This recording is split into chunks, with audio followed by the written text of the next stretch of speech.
ایک تاجر تھا، تجارت کے لیے وہ ایک کنٹری میں جایا کرتا تھا اور وہاں اس کو کافی دن رہنا پڑتا تھا، اسٹے کرنا پڑتا تھا، لیکن وہاں کا ماحول اتنا گندا تھا، اس کو ہر وقت اس بات کا خطرہ رہتا تھا میں کہیں حرام میں مبتلا نہ ہو جاؤں۔ بہت پریشان مسجد میں بیٹھ کر کہیں دعا کر رہا تھا، رو رہا تھا، تو اس کے دل میں خیال آیا کہ یہ جو اللہ پاک نے دوسرے نکاح، تیسرے نکاح، چوتھے نکاح کی اجازت دی ہے، یہ شاید ایسے ہی مجبور شخص کے لیے دی ہے۔ میرا ملک دور ہے، ہر مہینے 2-3 مہینے میں مجھے یہاں اس کنٹری میں مال کی پرچیزنگ کے لیے آنا پڑتا ہے، کئی دن رہنا پڑتا ہے، تو کیوں نہ میں یہاں ایک نکاح کر لوں تاکہ حلال بیوی بھی ملے، ضرورت بھی پوری ہو اور مجھے حلال کھانا بھی ملے۔ چنانچہ اس نے سیکریٹ انداز میں ایک دوسرا نکاح کر لیا، پہلی بیوی سے پورا چھپایا اور بڑا خوش۔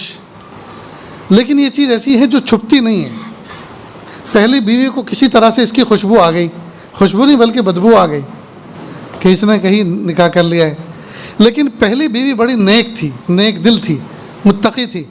اس نے سوچا میرے شوہر نے نکاح ہی تو کیا ہے، زنا تو نہیں کیا، منہ تو کالا نہیں کیا، جب یہ میرے مال پیسے میں کوئی کمی نہیں کرتا، میرا حق ادا کرنے میں کوئی کمی نہیں کرتا، تو میں اس کا سیکریٹ اوپن کر کے، اس کے راز کو آشکارا کر کے کیوں اس کو شرمندگی کا منہ دکھاؤں۔ لہٰذا ٹھنڈے کے لہجے وہ بھی برداشت کر گئی۔ اللہ کی شان بات کام چلتا رہا۔ کافی مدت کے بعد شوہر کا انتقال ہو گیا، نہ اولاد پہلے بیوی سے تھی نہ دوسری بیوی سے تھی۔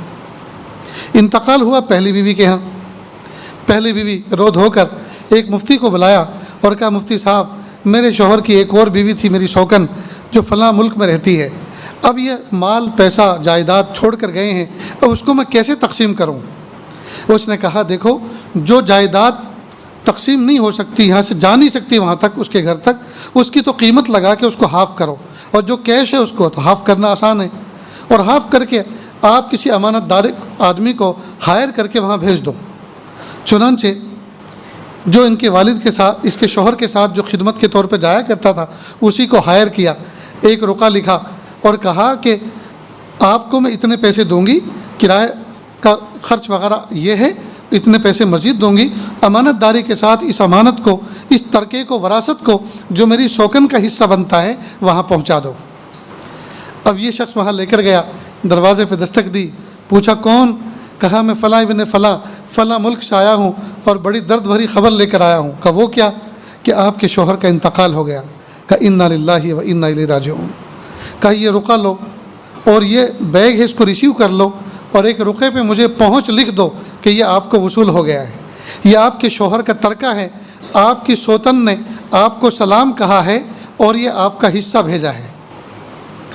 وہ خوب روئی، رونے کے بعد اس نے کہا کہ سنو اس نیک بخت خاتون کو میرا سلام کہنا۔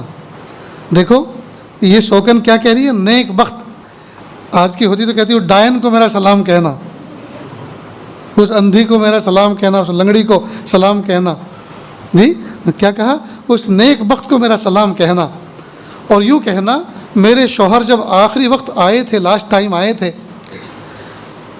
تو ان کو ایسا فیل ہو رہا تھا شاید اب زندگی میں دوبارہ ملاقات نہیں ہوگی، لہٰذا جاتے وقت انہوں نے مجھے کافی سارا مال پیسہ بھی دیا اور چلتے ہوئے یہ بھی کہا دیکھو پیاری اب زندگی میں دوبارہ شاید ملاقات نہیں ہو سکتی، میں تمہیں ایک طلاق بھی دے دیتا ہوں تاکہ تم اپنا نکاح کسی دوسرے کے ساتھ کر لو اور تم سکون کے ساتھ زندگی گزار لو۔